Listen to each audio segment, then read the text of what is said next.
Good morning, good afternoon, good evening. We're just gonna wait 1 minute for everyone to file in and then we'll get started.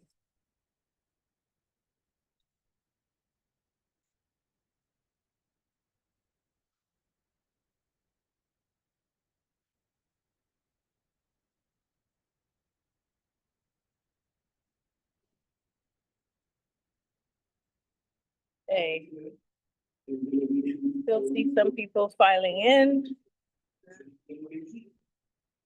I think we're gonna get started.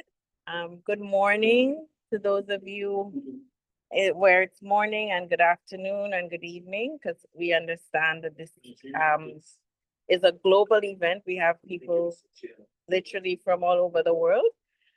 My name is Jani Remy. I am the director at the Sridhar Rampal Center for International Trade Law Policy and Services. And it is my pleasure as a co-host of this webinar that is looking at industrial policies from a regional perspective to welcome you together with my other collaborators here, the CARICOM Secretariat and TIDE from Oxford University, as well as the Remaking Trade Project, which I'm very proud to be a part of together with Yale University and Tufts University.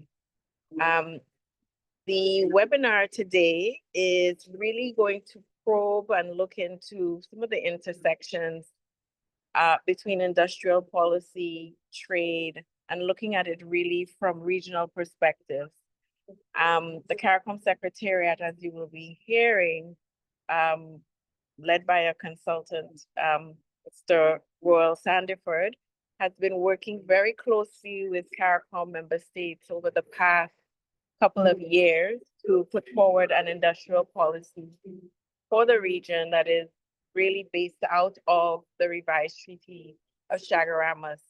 And we, as a trade institute at the University of the West Indies, see obvious interlinkages between trade policy and industrial policy.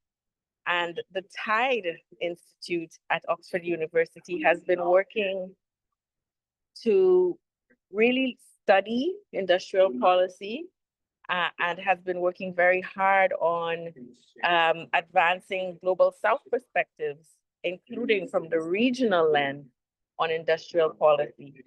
So it brings me great pleasure to welcome everyone to this event. I hope you enjoy it. I hope you ask a lot of questions. And I am now very happy and pleased to hand over to our esteemed moderator today, who will introduce all of our panelists, Mr. Roel Sandiford. Over to you, Roel. Thanks again for collaborating with us on putting this together. No, thank you very much, Dr. Remy, for your welcome. I think the region is incredibly grateful for the work that you've been doing and pulling the different partners together from all across the globe to have this very important conversation. It's really about hearing from our esteemed panelists and those of you who are online. We expect quite a robust number. But before I move further, I want to ask Ambassador David Prendergast, who is the Director for Sectoral Programs at the CARICOM Secretariat, responsible for industrial development, to make a few remarks. Ambassador?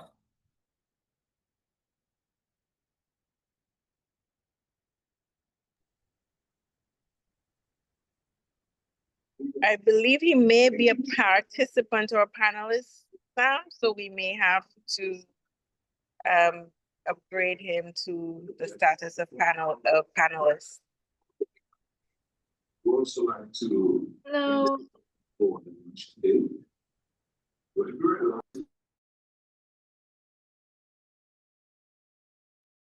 Okay, all right, Ambassador, we can see you now. Can you open your mic and go ahead, Ambassador? Yes, thank you. Thank you, Sandiford. Moderator, Dr. Janive Remy of the Remaking Trade Project, along with partners from Yale and Tufts University, or partners from the TIDE Center, University of Oxford, panelists, participants, ladies and gentlemen, good morning. It is a pleasure to join you at this important webinar this morning on the industrial policy and regional cooperation reflections for CARICOM. Development of a regional industrial policy is an important priority for CARICOM.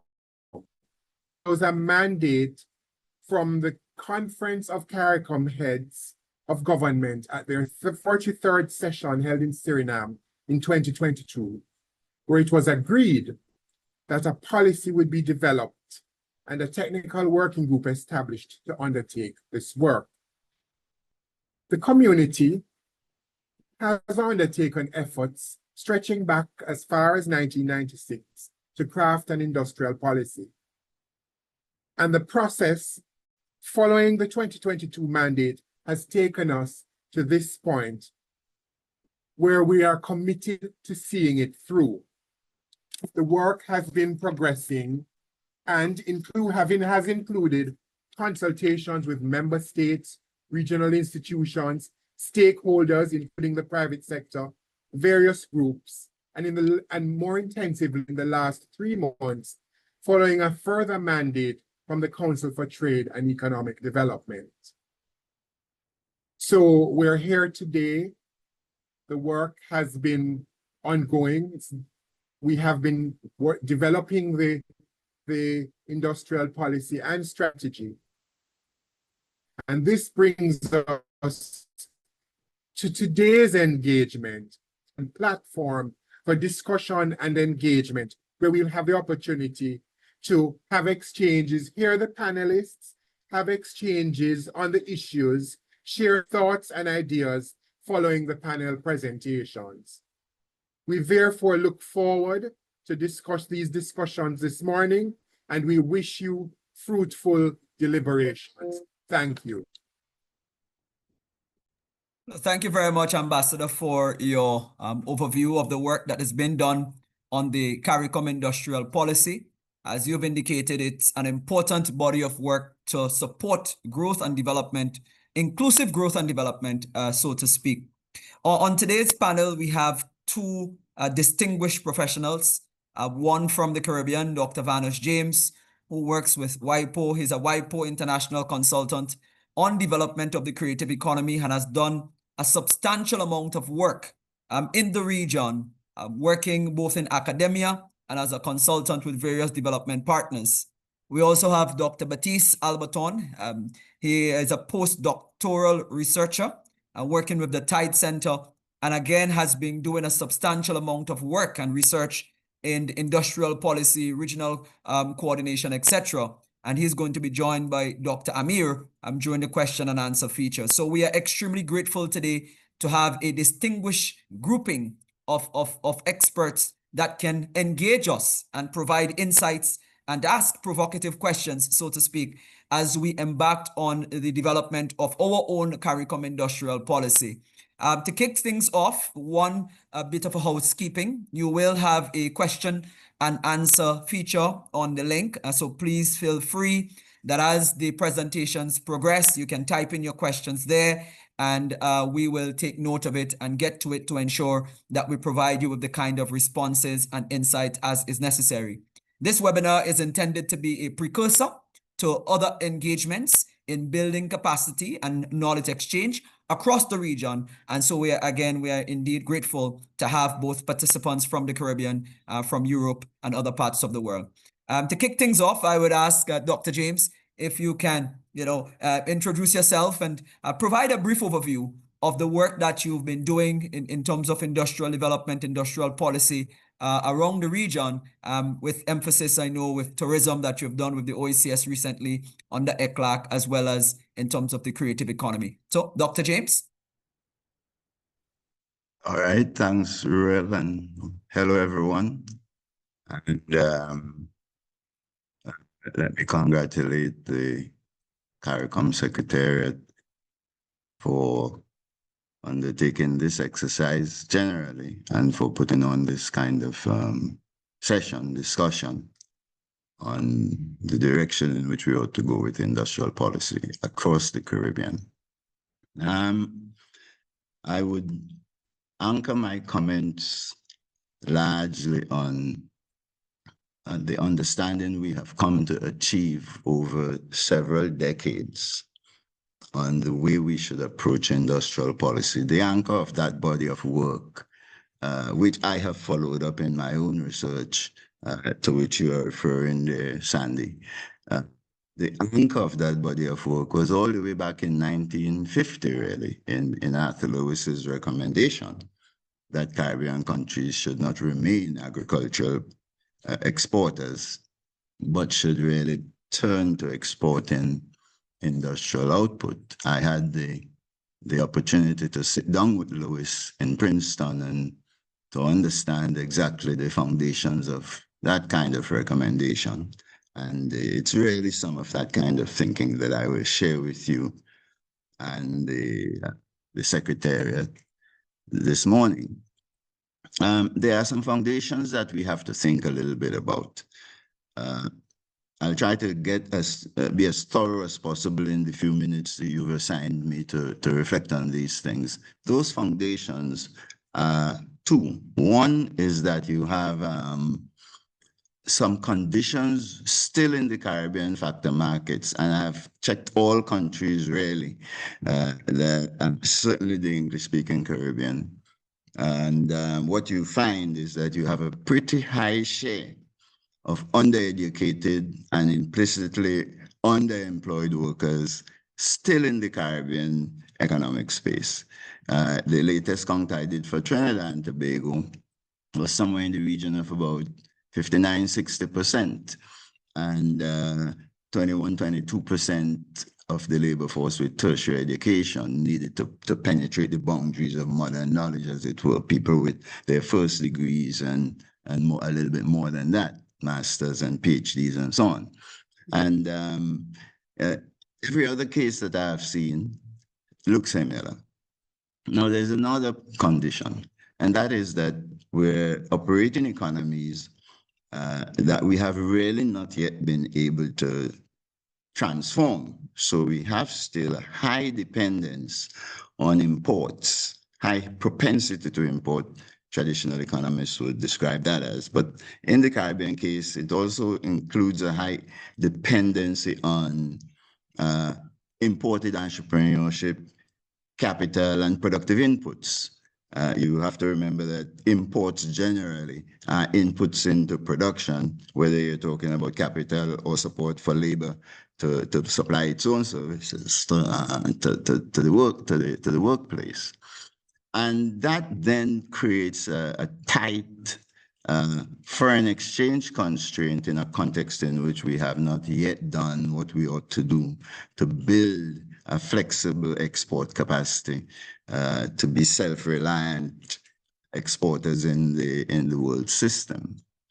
So the implied imperative of that generally is to prioritize capital accumulation, as Lewis pointed out, and in that context, especially by accelerating the accumulation of knowledge and skills. Now, that has a lot to do with industrialization. Let me point out that the basic guidance that you get if you are growing your capital per worker in your economies in the Caribbean is that you have to grow the output of capital faster than the output of consumer goods, and then you have to raise productivity in producing consumer supplies. That includes agriculture and anything related to that, and anything related to the supply of consumer goods to the society. And if you have imports in the supply chain, what you will notice is that growth of the stock of capital faster than the supply of output can be achieved through both domestic production and imports. But domestic production of capital is the priority because it builds capacity to innovate and to participate in intra-industry trade. All of those you can extract as lessons from the Lewis tradition of the analysis of development in countries like ours. Now, growth of consumer output faster than employment, productivity growth, summarily, is the basis for raising the general wage of workers and the average living conditions, consumption-based living conditions of households, including the minimum wage we talk a little bit about all the time in this region. Now, for development, it's also necessary to restructure trade, as Lois pointed out.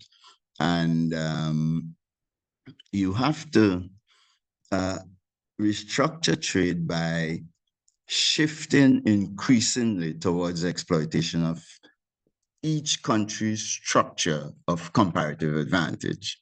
Now, that's the arithmetic of the part 2 of the Lewis model. But in my conversations with Lewis, what we settled on is that there is an underlying principle here at work, especially because you need to avoid the illusions of monetary transactions. Both costs and output must be measured in real terms. On the output side, you measure that in terms of the marginal product of labor. On the cost side, you measure that in terms of the marginal product of labor foregone, what Lewis called opportunity costs, quite correctly. Now, the rules of trade that come out of that understanding is that you export the products that are created at low opportunity costs, the lower end of your opportunity cost spectrum. And you optimize opportunity to the traditions in your culture and all of that to create and innovate and participate in intra-industry trade. That's the basic rule. And then you import the products that are created at high opportunity cost with the least creativity. That's the basic underpinning of all industrial policy that we have learned over all the decades since Lewis. Now, when you apply that in the Caribbean, you've come up against the fact that you can't produce competitively a lot of the capital goods used in the world, planes and trucks and cars and even computers and cell phones and other things like those. But if you look carefully at the evidence, what you will find is that the direction in which we have to go is towards the production of the professional services, the capital services. So we can't do it in capital goods, but we could hold our own if we're thoughtful in the capital services, education, healthcare, the creative industries. In my work with WIPO, we've come to the decision that, to the judgment that the creative industries have a big hub across the Caribbean space, a creative hub and a powerful one at that, that can hold its own in global intra-industry trade. The financial services, we have a lot of evidence in the Bahamas and Cayman Islands that we can hold our own in those areas. And of course, there's the whole set of allied housing services if you're going to export those kinds of products, especially on your tourism platform. Now, when you consider the vulnerability to shocks, what you will find is that and the effects of those vulnerability in our historical experience, natural resource tourism and the extractive industries, after you discount for the vulnerability and you take account of the realized risks, those bring comparative advantage too, but they are low on the schedule, on the structure of comparative advantage. They are not to be neglected. But all of the professional services I just mentioned can be exported on the tourism platform, yielding what we can best describe as an industrialized tourism product. Now, the gain from doing all of those things, if CARICOM is to think through the details of what I just laid out, is all of the things we talk about when we understand development to proceed. You will have growing capacity, including growing talent, improving institutional quality, and a rising speed of learning, which is perhaps at the epitome of the whole business of development. The heart and soul of it is the speed with which we learn. Doc, I know you are on a roll. I don't want Yes, to. I'm almost Yes. done. I'm almost done. Give me 2 more minutes. I knew you Okay. give me 10 minutes. Right. And Go then ahead. you'll also gain the rising productivity, gain the rising capacity to attract FDI, to attract skilled workers and stuff like that. And if you follow those basic guidelines, then there's only one more piece of information you need to be alert to. And that is that the research we have done in the very recent past demonstrate to you that even though you have the potential, public policy and in general poor public policy, largely coming from the authoritarian structure of policy making in the Caribbean, can be a barrier to the industrial restructuring that we're talking about.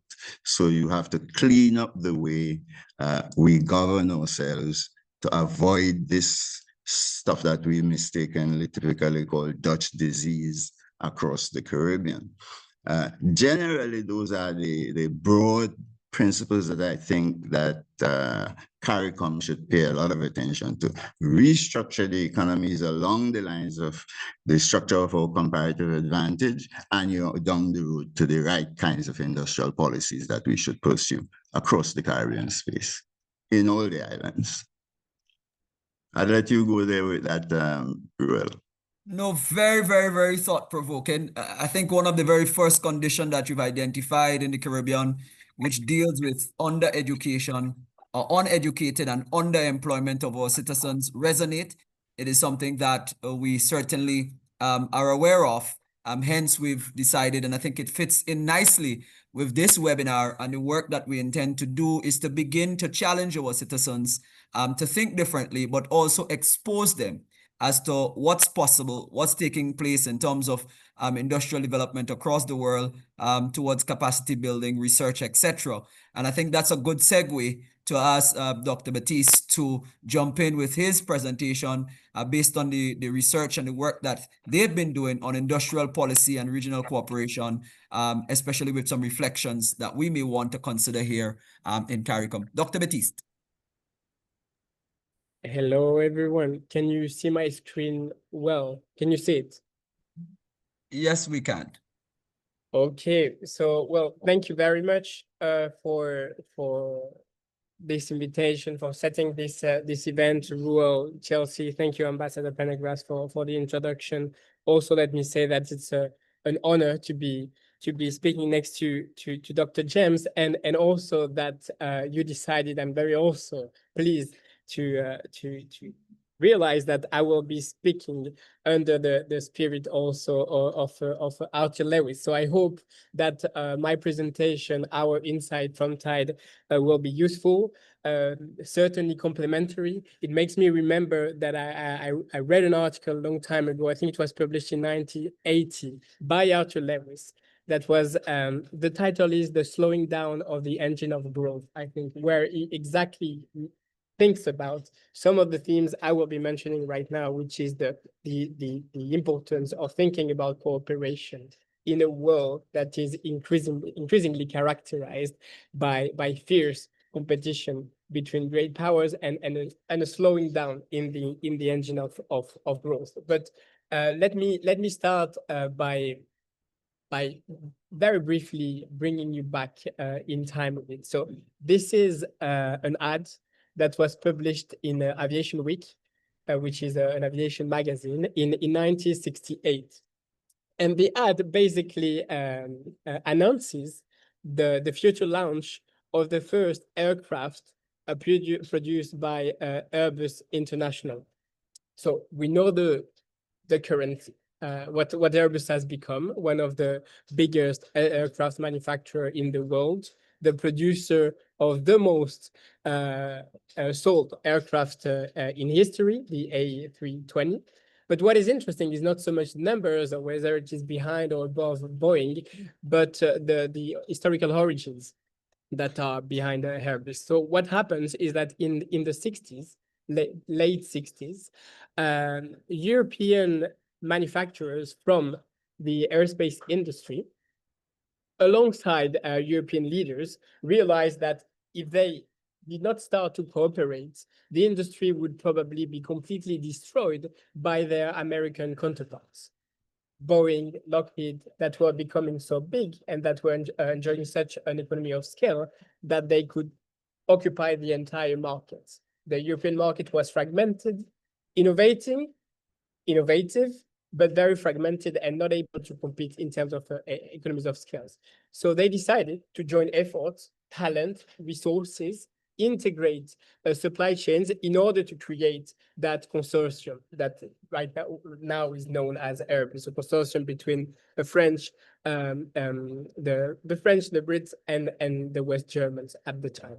And the reason I'm telling you about that story is I think it resonates quite heavily with the current situation. So for most of the developing world, the question is not so much to defend the industrial base that exists as it was for the European, but as Dr. James mentioned, to keep being committed to the imperative of industrialization. So in the last years, a very trendy concept has emerged, which is the idea of the green windows of opportunities, the idea that because of the transition towards the green economy, there are opportunities for developing countries to take advantage of the new sectors that are growing and that could represent leverage for to industrial development and also through sustainability. The problem is that this idea of a green industrial strategy or green industrial policy right now is extremely in extremely high demand. We are living in a world that no longer represents or let's say aligns with what my supervisor once described as the kicking away the ladder logic, where developed countries basically told developing countries that they only had to liberalize their trade and not use industrial policy because that was of no use. Right now, industrial policy is in vogue again, and it's popping up everywhere. So we are living in an era that is referred to as kind of a new global mercantilism. But this has two important consequences. First, it raises the bar for the entire developing world. It makes it extremely difficult to be able to compete in many sectors because of the size of the investment, the size of the fiscal and industrial and technological efforts that is being deployed in the US, in Europe, and in part of Asia as well. Second, it creates a very high risk that developing countries could actually compete between one another in order to attract the FDIs that potentially are being provided by these big powers and start a race to the bottom in terms of environmental development and social standards. So the question of cooperation is absolutely essential. And the question of cooperation around industrial policy at the regional level, we argue, is absolutely essential. So there is a necessity to move first the regional agenda beyond the simple and sole idea of the necessity to have trade liberalization. There is a necessity to start to think about what it means to have a regional industrial policy, an industrial policy for the regional level. And what we think is that this means various things. So if you think about in terms of instruments, it could mean both the development of joint investment program, regional development banks, resource cartels, green tariff barriers at the regional level, or green public procurement as well. And most importantly, also the integration of productive capacities across countries. But this, let's say, is more like what on paper is possible, the kind of instrument that theoretically could be mobilized. But more interesting is the question of the type of institutions that could support or foster cooperation between countries in industrial policy. We know from the literature on industrial policy more generally that the question of coordination and the question of the institution, the bureaucracy that is able to support industrial policy is absolutely key. But most of the discussion has happened at the national level. What are the institutions at the national level that are required to do industrial policy? If we think about regional industrial policy, we need to think about the type of institutional mechanism that could be able to support the alignment of industrial policies across countries. And so one thing we did was to try to break down the levels of coordinations that we could think about. And what we recognize is that overall, the supranational level is really unfitted to think about regional policy. First, because institutionally speaking, it's very weak. It is very demanding in terms of a sovereignty commitment from countries. And that explains that across the world, there are much more attempts at regional integration than actually successes at regional integration, deep regional integration. And even when it happens, as it is the case in the EU, in general, these mechanisms are pretty bad at doing industrial policy. One of the biggest discussion right now in the EU is the necessity for the union to try to find a way to do industrial policy, something that the union has not been able to do in its decades of existence. Most of the industrial policy still relies on national states alone, and there is very little kind of regional cooperation mechanism around or successful ones. So what we believe is that it's much more interesting to look at both the multilateral and the minilateral level. And here, I think there are two important lessons that can be drawn from the history of cooperation and coordination. The first one is the importance of institutional flexibility. And one good example of that is the ASEAN region and the ASEAN approach to regional coordination and cooperation. So basically, and very briefly, ASEAN is based on an institutional structure that favors and encourages consensus-based discussion, quiet diplomacy, and gradualism. So the idea is that the most important thing is for countries to identify mutual interest with very little demand of commitment to sovereignty losses or like very heavy political cost, more to kind of find minimum common denominators. And from there, through trust, to build up the agenda. So starting from very narrow and specific areas of cooperation and coordination, and then building up the agenda. At the same time, it also allows countries to, even though there is consensus, some countries can start and decide to start and work together. For example, there are 10 in ASEAN, but 3 countries can decide to start and work together with the other joining at a later point. So there kind of also offer flexibility in terms of the desires of the participant to participate in the various problems that are tackled through the cooperation. So that kind of very flexible institutional design, we believe, is very interesting and is very powerful in thinking about a regional policy, a regional industrial policy. Sorry. More specifically, even we think that the key mechanism for cooperation in ASEAN is the coordinating council and the community councils that are attached to and that work with the coordinating council. One of which is the Economic Community Council that also has sectoral bodies. So this coordinating council mechanism that is again about trying to find mutual interest or minimum common denominators is a very powerful way to kind of achieve cooperation despite high diversity between the participants, very different agenda, political regimes, political cycles, etc. So this is the first. The second. Doc, about 2 more minutes, yeah? Yeah. I will be done in 2 minutes. Okay. The second, and let me here bring back the history of Airbus, because one of the key aspects of the success of Airbus was first the recognition of the mutual interest to cooperate, but second was the work that was done at the time by an engineer, French engineer named Roger Béteille, who was actually the architect of the distribution of tasks between countries. So France, you will do that. Britain, you will do that. West Germany, you will do that. This could be described, or we call it a negotiated division of labor, in order to kind of make countries understand that they have an interest in distributing productive tasks between themselves. So this negotiated distribution of labor and ASEAN coordinated councils, we believe, can form 2 important pillars to a proposal that we have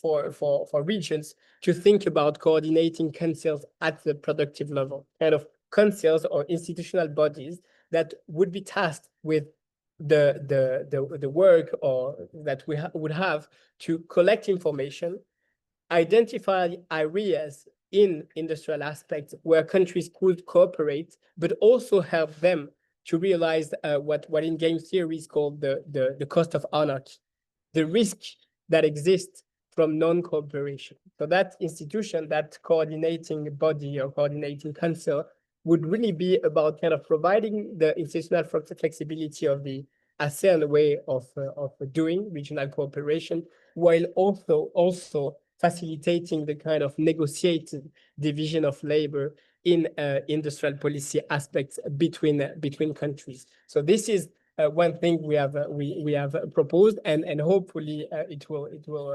it might generate some interest or at least questions in the Q&A. But that's it for me. Thank you very much, Ro. No, thank you very much for that presentation. I think both yourself, Baptiste and Vanos have teed this up nicely. Participants, do remember that there is a question and answer feature, and we would love to field as much of your questions as possible. So do feel free to begin to ask those questions so that we can tap into the experts, both Dr. Vanos and Dr. Alberton, so we can hear from them. But if I may ask Dr. James, Baptiste mentioned a little bit about the cooperation based on non-interference, decision-making through consensus, etc.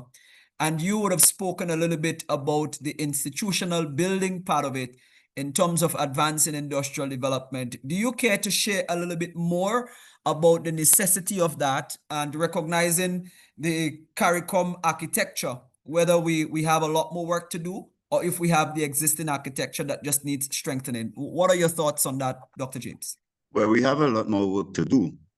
First, because you can't make the industrial policies we need properly without a reform of the governance architecture across the space, across CARICOM, and maybe in the wider sense across the Caribbean, to have a far more inclusive, participatory, non-authoritarian process of decision-making, full information sharing process. But there's something I want to point you to directly as it relates to CARICOM and this whole business of restructuring and production and trade. That is that the process of restructuring and developing through the restructuring of trade in particular is highly competitive. You will face tariffs and non-tariff barriers as a region. And when you face those, the immediate effects they have would be to reduce demand for your products. Now, you will have two choices in that context. One is to turn to domestic demand, but you're dealing in a set of small economies, small aggregate demand. So that's really a size constraint, as it were, that we never used to want to admit properly because we didn't understand it in those years. How you deal with that is you shift towards the regional cooperation. So what you try to do is simultaneously restructure all of the Caribbean economies, push up domestic demand based on the productivity growth that you're experiencing, and coordinate with the rest of the world, with partner countries like the EU or Canada or other countries, to offset the negative effects of these tariffs, arbitrary tariffs for that matter, in a non-rules-based environment, and the non-tariff barriers. That's why CARICOM is so critical. That's why we should build it and create a full CSME space and coordinate the policies to ensure that all the countries are simultaneously upgrading their industrial structures at the same time as we are entering into the partnerships with the rest of the world that are on our side anyway, to bring pressure to open up these alternative markets than the ones that we currently have been leaning on. So those are two critical aspects of the institutional issues that we need to pay attention to. Thank you very much, Dr. James, for that response. Participants, remember, you have the question and answer button, so feel free to type your questions so that we can respond to you and provide you with responses. I see that we have Dr. Amir with us as well. I wanted to ask both yourself, Dr. Amir, or Baptiste, around the issue of social partners and the importance of the non-governmental community as part of industrial policy design and implementation and the advancement of communities. What do you say to us in the region in terms of considering the NGO community in industrial policy design? Shall I go first, Baptiste? No, first of all, no, thank you, Sandy, for you asking really the right questions. And talking of civil society, I think this very event embodies that the fact that these kind of conversations about industrial policy and regional coordination, they're simply too important just to be left to be discussed in policy circles. We need academics, we need activists, students, business people, trade unions to actually actively engage in those conversations, which unfortunately rarely happens, right? There are stakeholder engagements once the policy is already decided to explain it, but very few times you have it ex ante to actually shape the directionality of the policy. And frankly, industrial policy historically is a bargain between states and industry.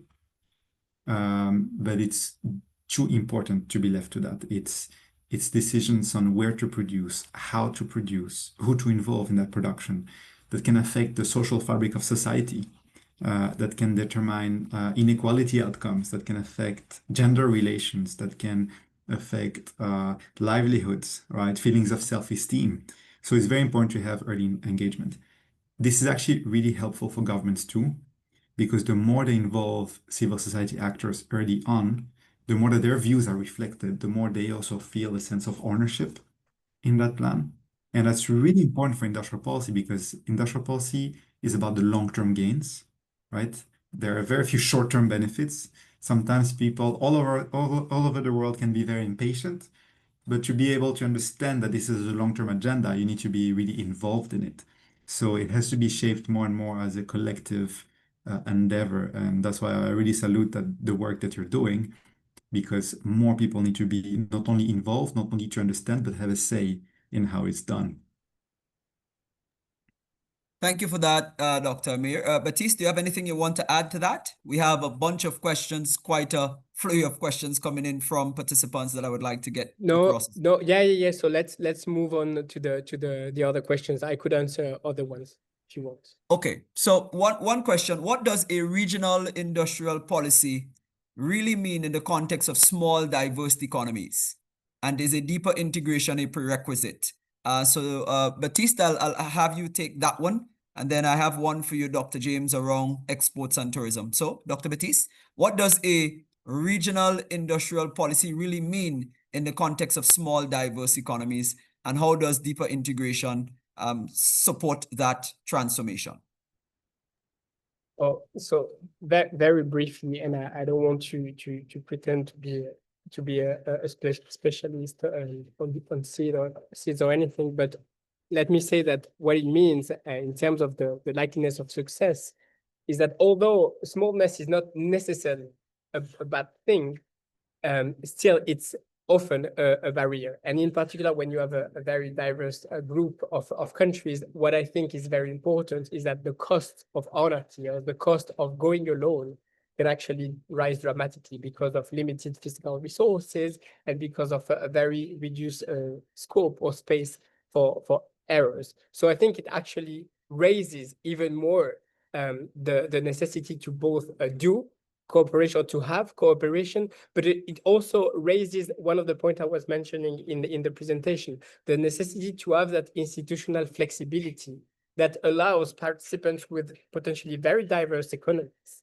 and initially very diverse maybe will or wishes in terms of what they want to do about their industrial policies to align through discussion, through negotiation, through consensus. So this importance of thinking about the institutional mechanism that allow this discussion to happen and that can help make communities of the willing emerge across the participant, I think it's very important. And maybe another point that I think also I mentioned, but I want to insist upon, is the necessity to have potentially various dynamics, so groups of countries working together without necessitating like the entire group to go together at once. So they need to be also that kind of flexibility for smaller groups to go together and progress if they want. But that's that for me. I don't know if Amir, you have something else you want to add?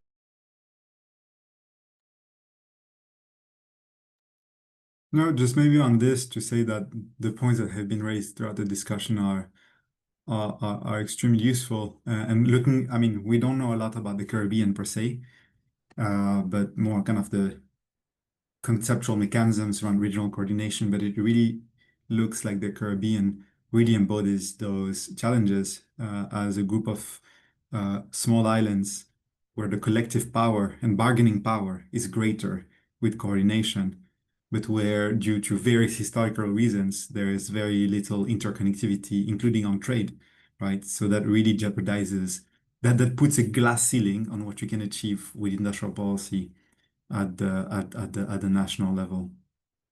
Thank you. Dr. James, you've mentioned earlier about financial services, allied housing services, etc. One participant asked, however, can CARICOM achieve industrial competitiveness without breaking from the traditional dependencies on commodity exports and tourism? So can CARICOM achieve industrial competitiveness without breaking from traditional dependencies on commodity exports and tourism?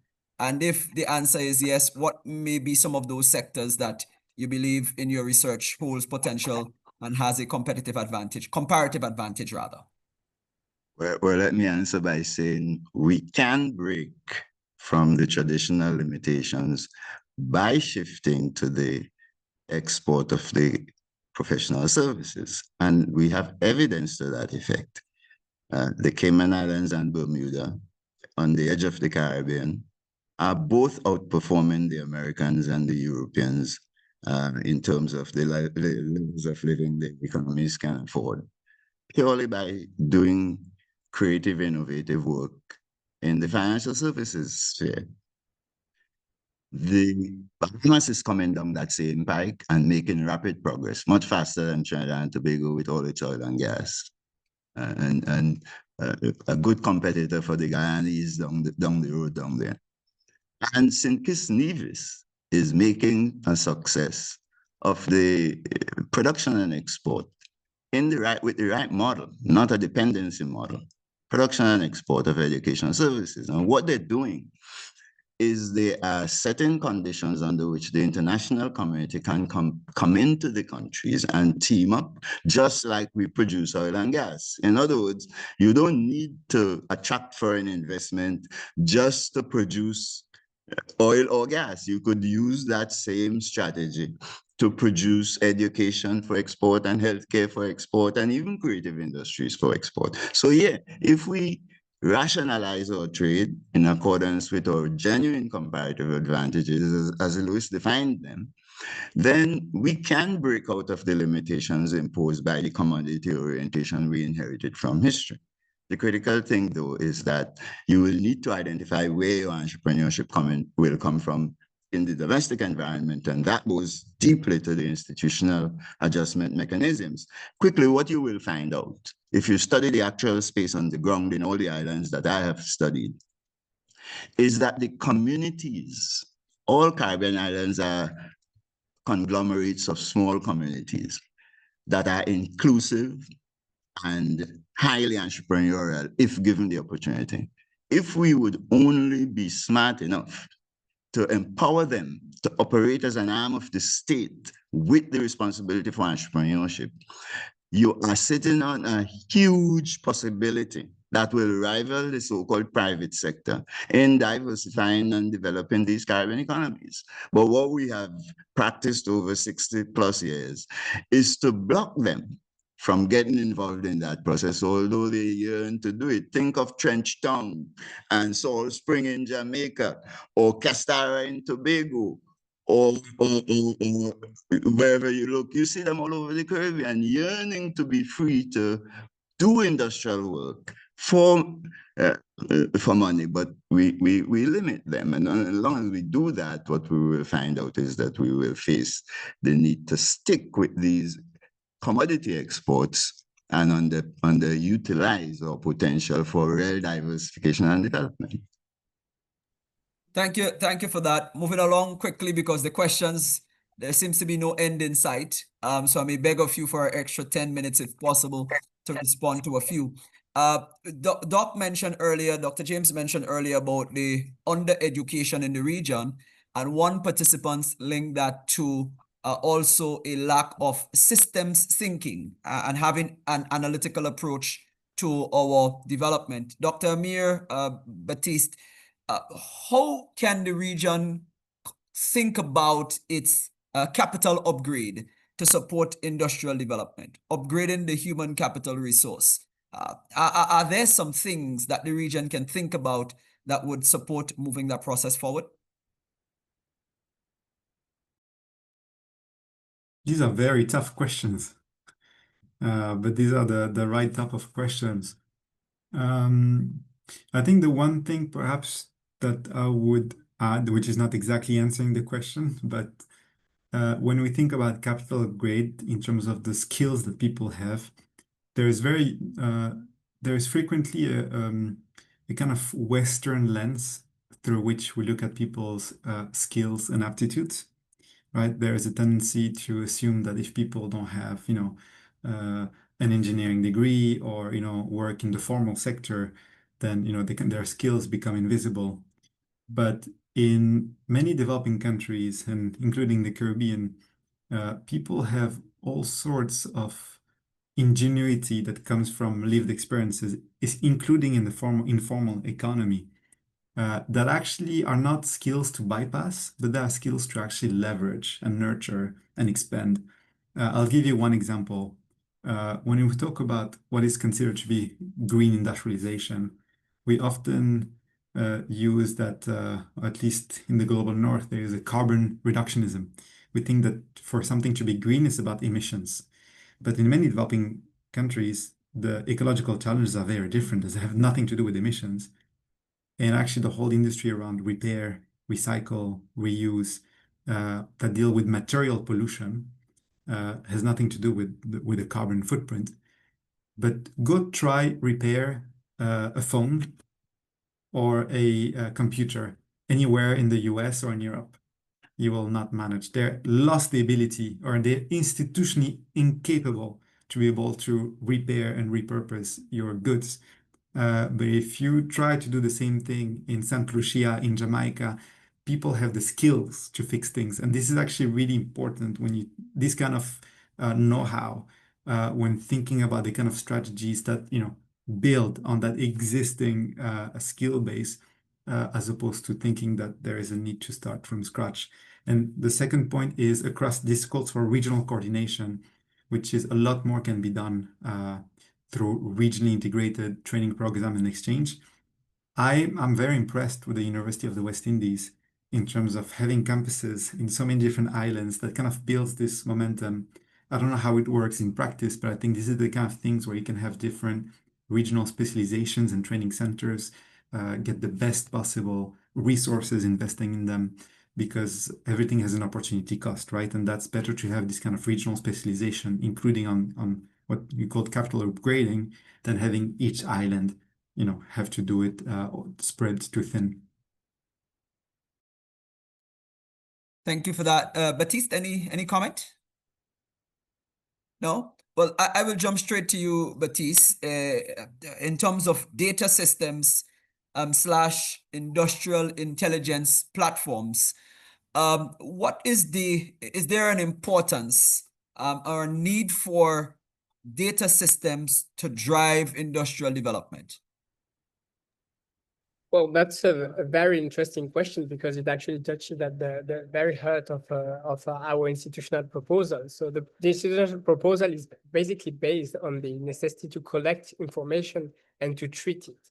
So of course, it relies on the quality of the data and the willingness of the governments or the industries or any other person or actor that is able to provide information first to give it, but then also of the quality of the capacity to treat the information in order to identify the duplications, in order to identify the complementarities. So yes, definitely. So maybe Amir, you want to say a bit more about some additional aspects that I did not mention in the presentation about the model, but yes, the data, like the data system and the system itself and its capacity to treat the data is absolutely key. Amir, I hand. Yeah, it's really about intelligence. Intelligence is actually a Greek word that is about the ability to make links between different things, which interestingly enough is exactly what is the topic of today, no? And what we found in our work with Baptiste is that the best type of coordinating mechanisms between different participants, so governments, is a unit which actually analyzes the existing policy responses of different governments. So on industrial policy, for example, the type of sectors that are targeted, the type of instruments. And that unit doesn't tell governments what to do. It analyzes all the different responses. It analyzes them through thinking about regional supply chains, and it identifies shortfalls and duplications of efforts that lead to a fallacy of composition. So if everybody wants to do, I'm just going to say an example, electric boats, right? And everyone wants to produce the motor and the kind of, plastic around it, but no one is investing in the capacity to build charging stations. That's a shortfall. Or if every island has industrial policy that promotes the exact same sector, it becomes suboptimal because then the sector is not as attractive anymore because you can't tap into a regional market. And so that kind of intelligence unit doesn't tell countries what to do. It just provides this information, say, look, here is a shortfall. This strategy doesn't become optimal if you all try to do it. And then governments themselves, because they're sovereign nations, they are making the decisions to adapt based on their own gain. And if we repeat that exercise a few times, you get closer to an coordinated optimization scenario, which each agent has found their niche within a regional supply chain, and most importantly, they decided to do it. And it's not a supranational body that just, dreamt about a regional industrial policy and is telling every country what to do, which is why people in Europe hate the European Union, right? Because it's telling countries what to do, but, the implementation, which sticks with national governments, they might not want to follow that plan or they don't have the means to follow it. So that is a really spot on question, Rule. Thank you for that. This question is an open one, so we'd love to get both a perspective from you, Dr. James, as well as from our colleagues from TIDE. It says, a key component of industrial development is our ability to attract investment, both foreign direct investment and DDIs. And yet, even though research shows that most investors see the Caribbean or the region as a single economic space, we've sort of failed to attract the level of investments that is required. How do we address this fragmented approach to attracting investment to support industrial development? Dr. James, your thoughts on that, and then our colleagues from TIDE, what have you seen in your research and work around the world in terms of attracting investments in regional block setting? Dr. James, you first. But if I were to follow the results of the research we have been doing on these questions, the focal point of all the recommendations about the industrial restructuring and so on would be the speed of learning and collaboration around the region to rapidly, dramatically boost the speed with which we learn while doing, especially, is going to be our single greatest asset in a certain kind of sense. So there is no escaping that. We have to collaborate. We tried that with UWI, and the real problem that we have run into there is that we are running an institution that is focused on local demand, but we need something to deal with the conversion of, say, a UWI or a University of Technology in Jamaica or whatever into the equivalents of the export-oriented universities all over the world, really. That's what Harvard is, that's what Cambridge is, that's what University of London, most of their students are foreign students, actually, when you think about it. We have a space here that we can collaborate to optimize, to demonstrate the importance of free thinking flexibility and so on to take advantage of all the mistakes that are being made in Europe today. They're kind of making it impossible for people to come into their societies in order to boost their capacity to learn. Well, for me, if I were advising CARICOM, I would say, hasten to take advantage of that. They're making mistakes. That's what competition is all about. Tell the world, come to the Caribbean, sit down here. You could think about anything you want. Nobody will restrict you. And we'll turn our universities and schools quickly into the fastest centers of learning all across the global space. That is the single most important advice for Caribbean countries to take on the matter of collaboration. Thank you, Doc. Anything from your side, Tide, in terms of a coordinated approach to investment, attracting investment? Go ahead, Baptiste, because all I have is a question back to Dr.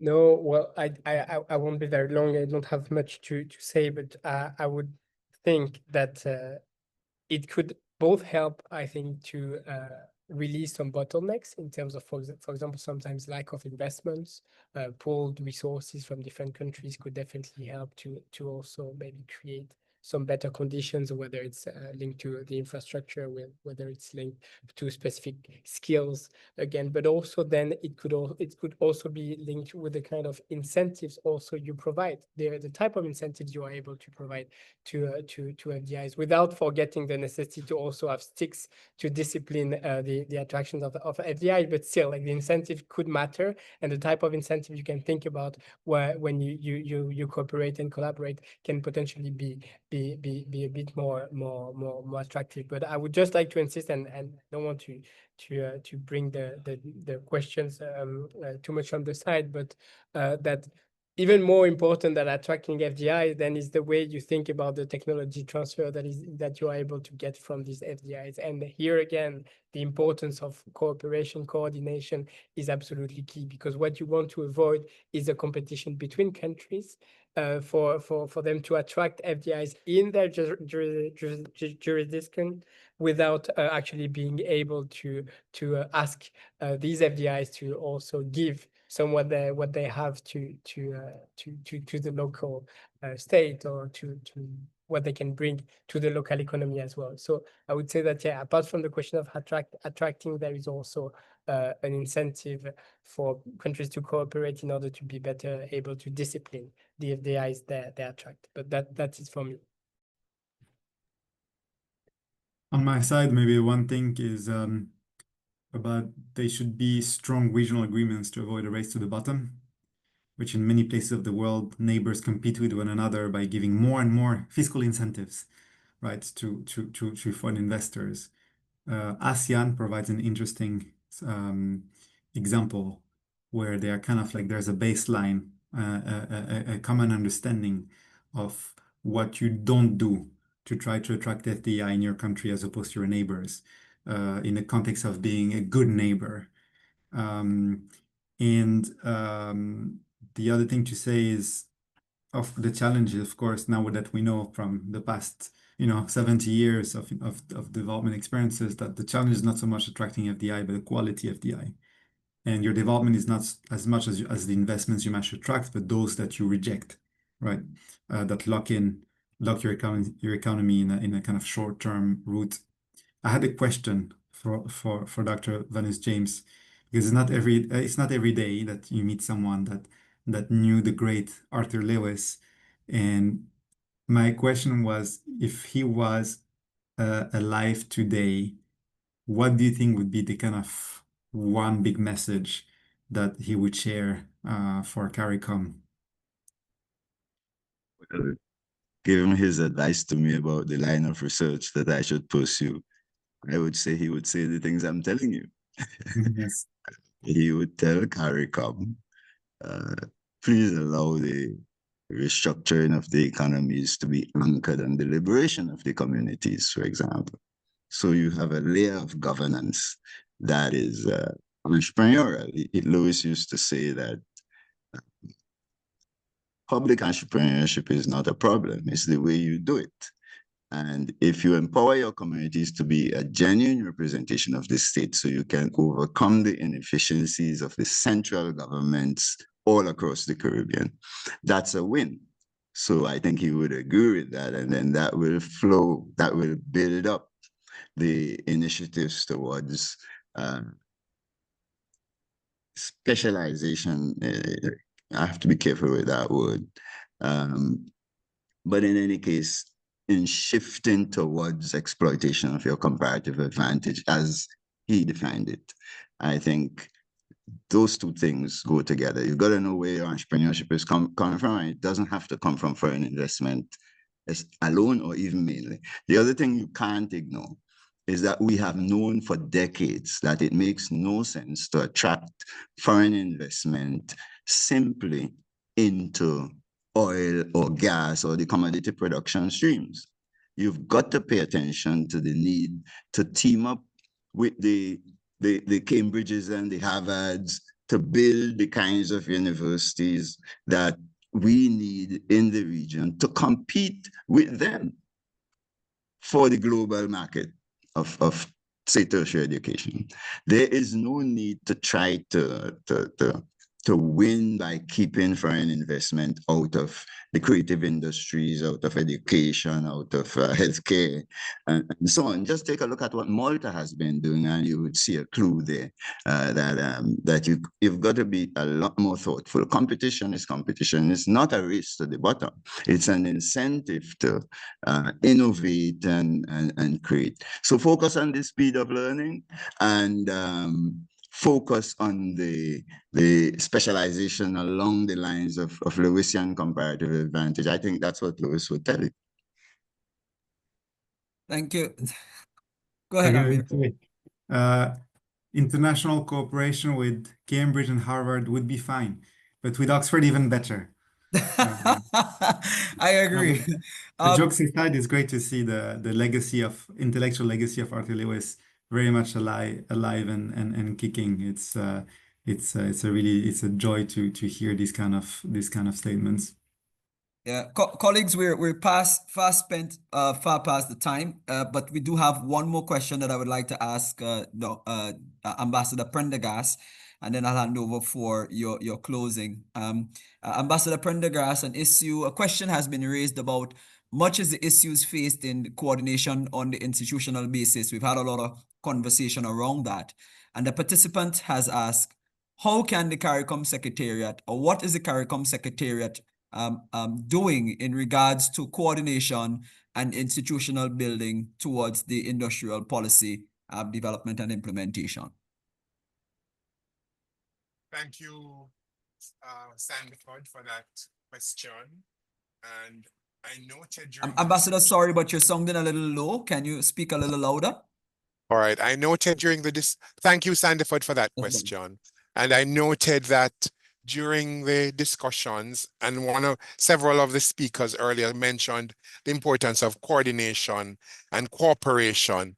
So the policy as drafted envisages building on or existing structures that are established by the treaty, including the Council for Trade and Economic Development, but even importantly, utilizing the technical working group and building that out into a regional coordinating committee, not to reinvent structures, but to build and utilize structures and strengthen them a bit, including the liaising through the context of this coordinating committee with the private sector and stakeholders to see how best we can coordinate. And the important word here is coordinate, given that various countries may have their own nuances in industrial policy, but it's important that we utilize this structure that we envisage in the draft to build on it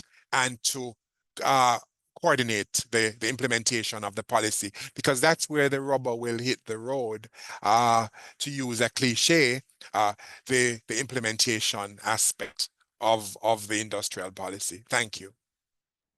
Thank you very much, Ambassador, for your response, answer to the question. We do have a lot more questions from member states and colleagues online.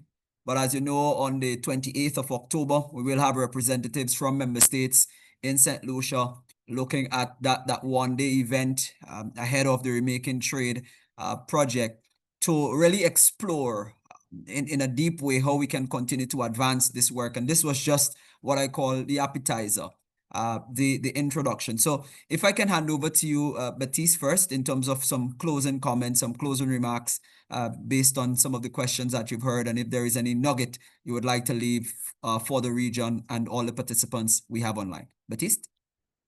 No, thank you. Just thank you very much, Ruel, for having organized this discussion. Just to say that I hope the appetizer has been good. We really hope that some of the insights we had to bring, make sense in the context of the discussions that are happening in CARICOM and across the region. But no, it has been a pleasure. I will not be able to participate on the 28th, but I know it will be a brilliant event. So hopefully to get things moving towards that goal, I think we all agree is necessary to think about the industrial policy at the regional level. And as Ambassador insisted, to keep exploring mechanisms for advancing for deepening the coordination. But thank you very much, and well, I hand it to Amir or Dr. James. I don't know, but thanks again.